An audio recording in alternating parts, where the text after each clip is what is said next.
good to be here tonight. Glad for the ones that got out and come tonight. Thankful you was able to make it. Thankful we was able to make it. Amen. And if you got your Bibles this afternoon, we're going to be reading from the book of Matthew and the 14th chapter and starting the 15th verse. And we had this thought earlier. We have to study while I was there, Brother Johnson. Some thoughts come to us. Hadn't read this out on thought for tonight, but I'm thankful for the church that breaks the message down. Bless you, And He gives it to you just in time. He gives you every need just in time. He ain't never failed me, and He won't never fail you, because I've been the worst of them all to walk out on the Lord and forsake Him. But so if He'll bless me and give me what I need, I know He'll give you what you need too. Amen. But there in the 15th verse, we'll start.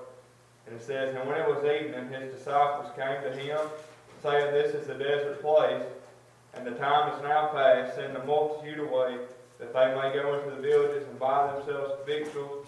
But Jesus said unto them, They need not depart, give you them to eat.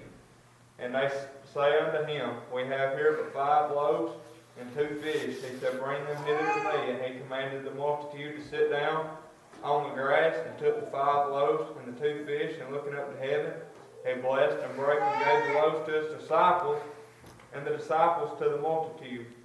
And they did all eat, and were filled, and they took up of the fragments that remained 12 baskets full, and they had eaten were about 5,000 men, beside men and children."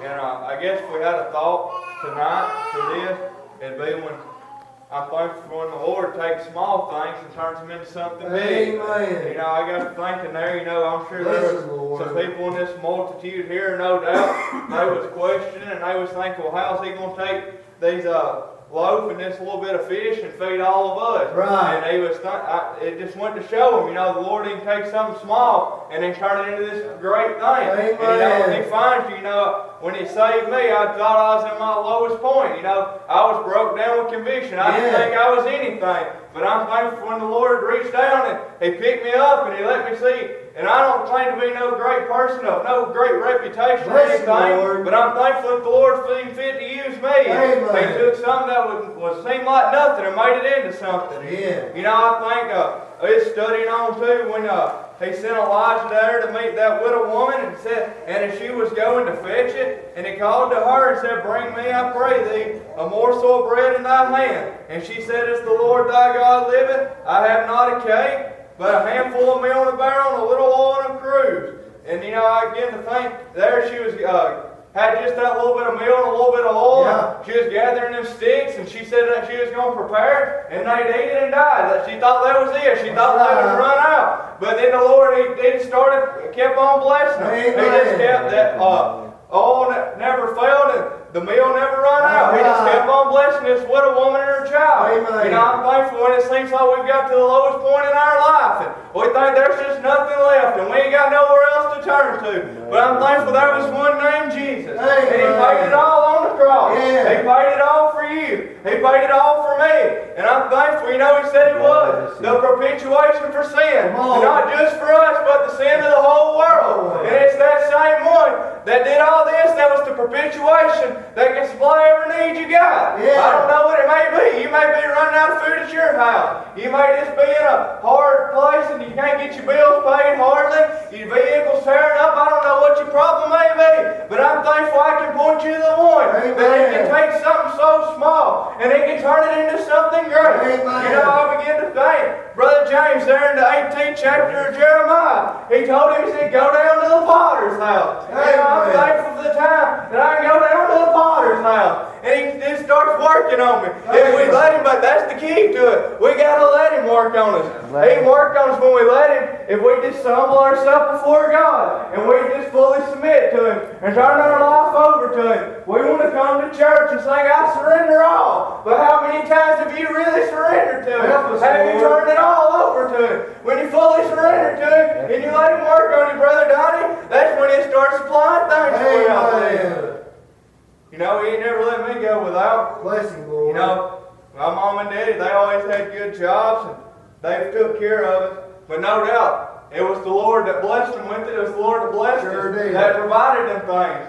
yeah, they always tried their best, but no doubt it was the Lord that done it in the end. Amen. It was always about Him. It's always going to be about Him. Yeah. It ain't our gospel to go out and deliver. It was His gospel. Amen. It wasn't our salvation. It was His salvation. Yeah. He paid it all, and it's all His, and it's all His to get back. So what are we going to do with the church? You know, we're so fast, and we want to get out on ourselves. Like Brother James was talking about in Sunday school lesson, we just want to get out on it. We see one person come along and they drag us down. But maybe we ought to just stand up every now and then and tell them what the Lord's done for us. Amen. Have you really told anybody about what the Lord's done for you lately? That's right. You know, I'm guilty of it worse than anybody. I believe, Brother Zach. Bless you, Lord. I know them boys I work with. They don't want to hear it. They just act like it ain't nothing to them. Yeah. But I know that one day, if I just keep on when the Lord leads it, you Yeah. know, it may not be just witnessing them one-on-one. It may just be finding another person. If you're fortunate enough to have another person you can have conversations about the Lord with, it may just be you talking about the Lord in the midst of them with somebody else, not directly to them, and they're going to overhear them things, and it's going to mean something to them a little way down the road. And it's them little things that's going to turn into big things in that lost sinner's life. You don't even realize it. That's right. Now I again think about, I heard an old preacher talking one time, and he was talking about the windows was open in church. They was having a revival, and the church was packed out, and they had the windows open, and people somebody out across the field heard the gospel, and that's what convicted their heart. It was just something so little as having the windows of the church house open so the gospel could reach out a little further than these walls here. They got that man to the Lord and let him see that he was lost and undone and needed to be saved. Amen. It's just the little things here. You know, you come with these loaves of bread and the fish here, and I can just see these people. I'm sure they was looking at him like he was crazy. That's right, yeah. But it was them little things. Lord can use little things in big places. You think, well, I'm just weak. I ain't never done nothing good for the Lord. But you don't know what you might mean to somebody. What you might mean to Friendship Church here. Right. Or if you're visiting, you don't know what you might mean to your church. You could be the littlest one, the weakest member there. But you'll grow in the Lord if you'll let Him, if you want to. If you'll grow in Him, He might be the best thing that happened to the church. Amen. You might be the member that starts something going on in that church. That's right. You might be what picks up the one there that don't want to come on Sunday, that just gave up all hope. You might be the one that picks them up. Amen. I know we've got some here in this church that sometimes I get down and out because we go to and fro and sometimes don't ever see anybody move. But I know when I come back here, the times I get to come and listen and get to see all of y'all, it just picks me up and gives me a little encouragement. It lets me see the small things and what it's all about. It makes me want to press on a little further. I began to think one morning, it didn't seem like may not have been something big to somebody, like Brother Johnson and them bring him into church, but it was something big to me. The morning the gospel went out, and right here when I got saved in this altar, it was something big then, because the Lord saved me from hell. And He took something so small, and that was nothing, and He turned it into something grand this morning. It was my salvation. Yeah. Yeah. I know it ain't been much, church, but I just want you to ask Bless yourself, His heart. what are the little things in your life that can be turned into something big? Yeah. Something that seems so little to you might be the biggest thing in somebody else's Right. life. You come into church, may seem like the smallest thing to you, but it might be the biggest thing to a member here. Yeah. That encourages them, make them go the little extra mile to get up on Sunday morning or come on Wednesday night. I'm thankful for the ones here. I'm thankful for the faithful members. And I'm thankful for the Lord when He takes little small things and He turns them into something big, just like He did for the multitude here. And this multitude, I'm sure they've done went a long ways and done got hungry along the way. And the churches seem like they're getting hungry. We ain't seen nobody saved in a while. Well, if we just keep on pressing a little further, if we'll get back to the potter and let Him work on us and get us where we need to be at, no doubt we start seeing people saved too. I think we still got the same power today as the old timers had. If we just get down humble with God and we start doing our part, we might be the reason they're not getting saved or we're not seeing that great harvest. It's just the little things that can bring a service down. And if we get them little things out of our life and let the Lord start working, He turn this into a great big thing. Amen. It ain't a doubt in my mind this church could be slam packed again. That's We just right. get the things, little things out of our lives Amen. that are hindering the big things. Yes. Y'all come with the song this morning. That's right. You know, I'm guilty of it as anybody else. I've been told y'all. Sometimes I feel like the weakest link in the chain.